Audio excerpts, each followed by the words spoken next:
தம்பிங்களா, இப்போ நான் சொன்னேன்ல, இந்த மாதிரி எல்லாம் சூடு சொரணை இல்லாதவன் தமிழன் அப்படின்னு சொல்லிட்டு என்ன அசிங்கப்படுத்திட்டானுங்க அப்படிலாம் நான் சொன்னேன்ல. அது நீ நார்த் இந்தியா அங்கே இங்கெல்லாம் போய் தெரிஞ்சுக்க வேணாம் தம்பி. நம்ம ஊர்லேயே சவுகார்பேட்டுக்கு போ. சவுகார்பேட்டுக்கு போ தம்பி. நம்ம ஆளுங்க எல்லாம் நம்ம பூர்வீகி தான் தலித்து இழித்து அவன் மயிறு மண்ணாங்கட்டி எல்லா வயலும் சேட்டுக்கு ரிக்ஷா ஓட்டுறான். யாருக்க? சேட்டுக்கு ரிக்ஷா ஓட்டுவான்.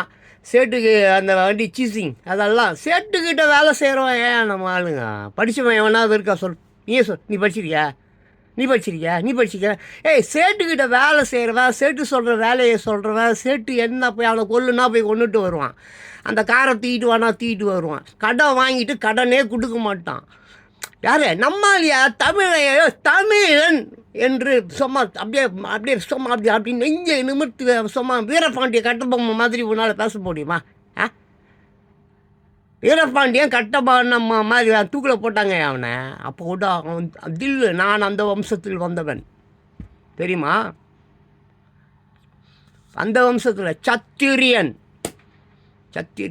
அந்த சாகும்பொழுது கூட சும்மா அப்படி நிமிர்ந்துக்கின்னு சாகணும். புரியுதா? வீரம் இல்லாத கோழ பசங்களை.